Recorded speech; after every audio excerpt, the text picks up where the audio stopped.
Hi guys, welcome back to my channel Manya की दुनिया। तो आज का वीडियो बहुत इंटरेस्टिंग है क्योंकि ये मदरहुड से रिलेटेड है और मेरी बेटी को भी वीडियो में आना था। हाय करो। चलो जाओ। आज की इस वीडियो में मैं शेयर करूंगी अपनी माँ के बारे में। जैसा कि मैंने अभी तक अपनी जर्नी शेयर की, अपनी मदरहुड की जर्नी शेयर कर रही हूँ, जो अभी मेरे साथ गुजर रहा है, जब से मैं माँ बनी हूँ। मैंने अपने ससुराल वालों के बारे में थोड़ा बहुत आप लोगों से शेयर किया। तो मेरी कुछ फ्रेंड्स का कहना है कि मैं तुम्हारी मदर से मिल चुकी हूँ, तुम्हारी मदर की स्टोरी इतनी इंस्पायरिंग रही है, तो क्यों ना तुम वो शेयर करो कि लोग को भी इंस्पिरेशन मिले। और चूँकि मेरा यूट्यूब चैनल शुरू करने का उद्देश्य यही था कि मैं किसी 1% भी लोगों को इंस्पायर कर सकूँ। तो मेरी मदर की जर्नी बहुत ज़्यादा ही इंस्पायरिंग रही है, तो मैं शुरू करती हूँ उनके बारे में अपनी ये वीडियो। उनको ये पता भी नहीं कि मैं उनके बारे में ये वीडियो शुरू कर रही हूँ।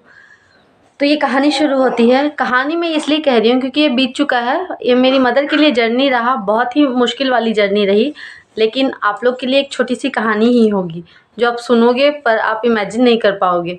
क्योंकि आप किसी इंसान को अगर चोट लगती है तो आप ऐसा कहते हो कि समझ सकते हैं कि आपको दर्द हो रहा होगा।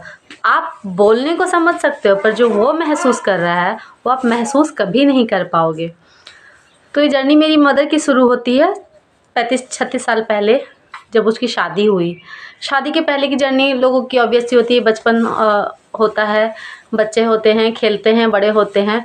मेरी मम्मी 4 बहन 2 भाई थी। मेरी मम्मी सेकंड नंबर पे थी। बड़ी मौसी की शादी के बाद बारी आई मेरी मम्मी की शादी की।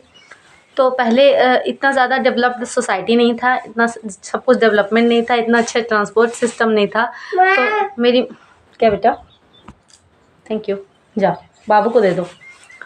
तो मेरी मम्मी के का रिश्ता आया। पापा का रिश्ता पहला ही रिश्ता था मेरी मम्मी के लिए।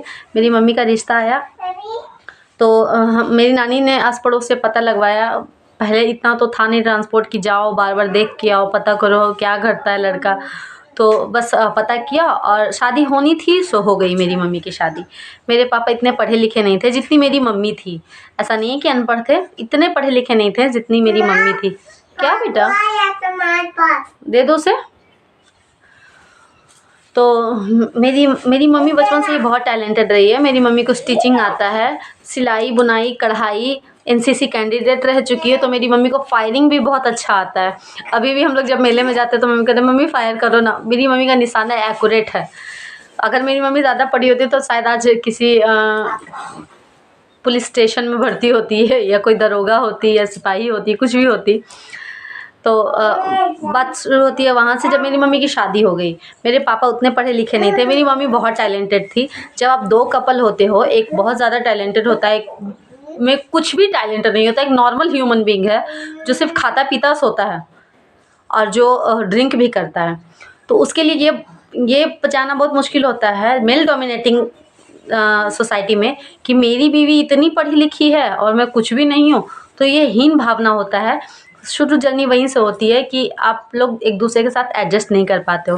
बात वहीं से शुरू हुई। फिर भी मेरी मम्मी ने, एक औरत बहुत ही अपने घर को बचाने की कोशिश करती है, बहुत ज़्यादा एडजस्ट करने की कोशिश करती है कि मैं रह जाऊँ यहाँ, मैं एडजस्ट कर जाऊँ।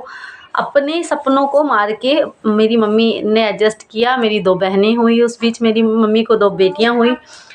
उस जर्नी में अप्स डाउन्स होती रही। जर्नी सबकी अप्स डाउन्स होती है, किसी की स्मूथ नहीं होती कि सुख सुख सुख चला आता है, दुख भी आते हैं बीच बीच में। तो मेरी मम्मी चूँकि बहुत पढ़ी लिखी थी, मेरे नाना जी पत्रकार थे, तो मेरी मम्मी का पढ़ाई का जो कंसर्न रहा है, पढ़ाई के प्रति जो अट्रैक्शन रहा है, शुरू से रहा है। तो मेरे पापा सीधा अपोजिट थे। जब मेरी दीदी हुई, उसको पढ़ाने की वजह से मेरी मम्मी का कहना था कि चलिए हम लोग बाहर चलते हैं टाउन में, हम लोग मिल के कमाएंगे और पढ़ाएंगे। लेकिन मेरे पापा को बैठ के खाने का आदत होता है ना, एक मेरे दादा अर्निंग मेंबर थे फैमिली के, तो उनके कमाई से सब बस बैठ के खाते थे। तो वो जाने को रेडी नहीं हुआ। फिर मम्मी को था कि नहीं, मैं जो नहीं कर पाई मेरे बच्चे कर पाए। मेरी मम्मी नहीं, दुनिया की हर एक लेडी, हर एक इंसान का ये होता, जो मैं नहीं कर पाया वो मेरे बच्चे कर पाए। लेकिन फिर भी मेरी मम्मी ने मन मार के वहाँ रही। फिर उसी बीच कुछ सालों के बाद मेरी मौसी की शादी के बाद, मेरी मम्मी के बाद वाली बहन की शादी के बाद मेरे नाना जी की डेथ हो गई। तब मेरी छोटी मौसी यंग थी, मेरे मामा सब छोटे छोटे थे, तो मेरी मम्मी वापस मायके चली आई सिर्फ और सिर्फ पढ़ाने के उद्देश्य से बच्चों को और नानी को सपोर्ट करने, क्योंकि उसे पता था कि मैं इतनी सक्षम हूँ कि मैं कमा सकती हूँ। और मेरी नानी उस समय विधवा होना बहुत बड़ी बात थी कि आपका घर कैसे चलेगा वो भी मुश्किल था। तो सिर्फ हमें पढ़ाने के लिए नहीं, अपने भाई बहन के फ्यूचर्स के लिए भी मेरी मम्मी ने ससुराल छोड़ा और मेरी मम्मी अर्न करने लगी। जब मेरी मम्मी अर्न करने लगी तो मेरी नानी घर की स्थिति बहुत अच्छी हो गई। उसके बाद मेरी मम्मी ने मौसी की शादी भी की। उसके बाद पर उस जर्नी के बीच में पापा भी सोसाइटी के प्रेशर की वजह से वापस आए। उस एडजस्टमेंट के टाइम में मेरा बर्थ होना, उसका जब मेरी बर्थ होती है तो मेरे दादाजी के घर से ये दबाव आना कि बार बार 3 लड़की ही है इसकी, बार बार लड़की ही हो रही है। और उस समय एक वारिस होना ऐसा था कि कंपलसरी था हर घर में कि एक वारिस होना चाहिए, जो आप दूसरी शादी कर लो, इससे तो बस लड़कियां हो रही है। और मेरी मम्मी भी यहाँ अर्न करने लगी थी, इसलिए इसमें सबका फ़ायदा हो रहा था। उस समय तो सबको अच्छा लग रहा था, सबने थोड़ा समझाया, ऐसा नहीं कहूँगी कि किसी ने नहीं समझाया कि वापस चली जाओ। वापस जाने की भी कोशिश की, एडजस्ट करने की भी कोशिश की, पर कुछ भी नहीं हो पाया। सबने ये देखा कि दोनों का एक साथ फ्यूचर नहीं है। उसके बाद मेरी मम्मी ने पीछे मुड़कर देखा नहीं, उसके माइंड में बस ये था कि अब मेरे बच्चों को अच्छी शिक्षा देनी है। जो मैं नहीं कर पाई वो मेरे बच्चे कर ले और बहुत आगे बढ़े। उसके बाद मम्मी ने हम लोगों को पढ़ाने में जी जान लगा दिया। मेरी छोटी मौसी की शादी करवाई, मेरे दोनों मामा को अपने साथ रखा, अपना घर बनवाया, दोनों को साथ रखा कि नहीं ये दोनों भी मेरे बच्चे के जैसे हैं। दोनों को सेटल करवाया, दोनों की शादी करवाई और उसके बाद पीछे मुड़ के देखा ही नहीं और हम लोग में ही जुटी रह गई। और चूँकि मेरी मम्मी हम लोग को शिक्षा का वैल्यू हमेशा समझाती है कि बेटा पढ़ाई करो, पढ़ाई के अलावा कुछ भी नहीं है। और शायद वो वहाँ से निकलती नहीं तो हम लोग इतनी अच्छी लाइफ नहीं जी पाते जितनी अच्छी अभी जी रहे हैं। जितना कॉन्फिडेंस अभी है हम में, हम शायद किसी घर में नॉर्मल हाउसवाइफ होके खाना वाना बनाते, पढ़ाई का कोई कदर नहीं होता, जैसा मेरी और सारी बहनें, चचेरी बहनें वगैरह करती हैं। तो हमारी मम्मी ने हम तीनों बहनों को इतना सक्षम बनाया कि ये कॉम्प्रोमाइज़ की कि नहीं मेरी माँ अकेले कैसे बच्चों को पाल पाएगी। हम तो 3 बच्चे थे ही उसके, पर उसके सारे भाई बहन भी को भी वो बच्चों की तरह उसने रखा है। उस समय इसलिए भी वापस नहीं जा पाई क्योंकि कोई उसको ढंग से समझाने वाला नहीं था, कोई मेरे पापा को ढंग से समझाने वाला नहीं था कि आप आओ, आप साथ काम करो, कन्विंस करने वाला नहीं था। मेरी मम्मी बहुत ही कम एज की थी और उसके अर्निंग से बहुत लोग का घर भी चल रहा था। चूँकि सबका पर्सनल फ़ायदा हो रहा था, किसी ने ये तक नहीं सोचा कि उसकी चलो दूसरी शादी करवा देते हैं। आखिर पापा ने की दूसरी शादी तो मम्मी भी कर सकती थी, लेकिन किसी ने नहीं समझाया। ये नहीं बोल रही हूँ कि आप गलत हो सारे फैमिली मेम्बर गलत हैं, पर चूँकि उन लोग का खुद का फ़ायदा हो रहा था, फ़ायदा इन द सेंस कि डेवलपमेंट हो रहा था कि चलो मेरा तो चल रहा है ना, तो सब अपने फ़ायदे के चक्कर में उनको भूल गए और उस समय सबका फ़ायदा हो रहा था। और वही लेडी अब मेरी मम्मी चूँकि बहुत कम उम्र में कमाने लगी, बहुत कम उम्र में मर्दों के बीच जाना आपको एक स्ट्रिक्टनेस लेके आता है कि आप स्ट्रिक्ट हो जाते हो ताकि आप वर्क फील्ड में हो, आप काम करो लेकिन मर्दों से दूर रहो। उस चक्कर में मेरी मम्मी इतनी स्ट्रिक्ट हो गई कि वो आज नॉर्मल भी बात बोलती है तो बहुत स्ट्रिक्ट तरीके से बोलती है, जिस वजह से वो बहुत लोगों को चुभती भी है कि बहुत बोलती है, बहुत कड़क बोलती है, ऐसे बोलती है जैसे डांट रही है, हमेशा डांटते रहती है। पर उसका ये बात करने का लहजा है, क्योंकि ये कम एज में 2 लोगों का रोल प्ले करना, मर्द औरत, माँ बाप दोनों का रोल प्ले करना बहुत मुश्किल है। उसने वो किया, इसलिए वो इतनी आज स्ट्रिक्ट है। लोगों को समझना होगा, समझे मत समझे, हम 3 बहनें समझती हैं कि मम्मी इतनी स्ट्रिक्ट क्यों है।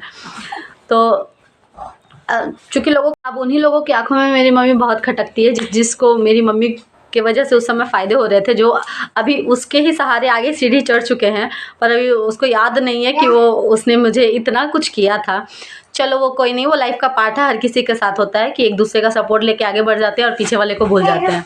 और मेरी मदर की जर्नी बहुत इंस्पायरिंग रही है और आज भी मेरी मदर, हम तीनों का घर चलने में जो सबसे बड़ा योगदान है मेरी मदर का है। आज भी मेरी मदर का जो जितना बड़ा हाथ है हमारे लाइफ को स्मूथ चलने में, मेरी मदर फाइनेंशियली हम तीनों को बहुत हेल्प तो करती ही है, हर मदद करती है कि अगर मेरे पास है और मेरे बच्चों के पास नहीं है तो वो ऑब्वियस सी बात है कि करेगी, वो करती ही है, पर हर तरीके से हेल्प करती है। हमारे मायके के नाम पे सिर्फ एक माँ है, और अगर उससे कोई कुछ कहता है तो बहुत तकलीफ़ होती है। उस समय सुन लेते हैं पर बहुत तकलीफ़ होती है, हमें बर्दाश्त नहीं होता है कि मेरी माँ को कुछ भी कोई कहे, किसी को नहीं होता है। पर चूँकि मेरी मम्मी सिंगल मदर है, बहुत स्ट्रगल से यहाँ पे आई है, अब जाके मुझे एहसास होता है कि उसे देख के एहसास होता है कि उसका पार्टनर होना कितना ज़रूरी था। शायद उस समय मेरे पास इतना अक्ल होता तो मैं मम्मी का दूसरा मैरिज करवा देती।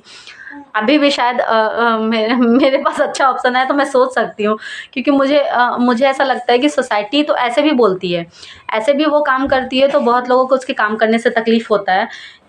भले ही उसे वो 2 रोटी नहीं दे रहे हो खाने को, लेकिन तकलीफ़ ज़रूर होता है कि देखो लेडी हो के इतना आगे जा रही है, इतना कुछ कर रही है। मेल डोमिनेटिंग कंट्री में या मेल डोमिनेटिंग सोसाइटी में बहुत मुश्किल होता है औरतों का काम करना, फिर भी वो कर रही है, बहुत कम एज से अभी तक कर रही है। बहुत लोग को बर्दाश्त भी नहीं होता है पर फिर भी कर रही है। पर अगर मेरे पास ऑप्शन होगा कि मेरे मम्मी को मैं खुशियाँ ला के दे सकती हूँ तो मैं बिल्कुल ट्राई करूँगी। फ्यूचर में जब मेरे हाथ में मेरे पास कुछ पैसा होगा, जब मैं अर्न करने लगूँगी तो मैं हर तरीके से ट्राई करूँगी उसे सारी खुशियाँ देने का।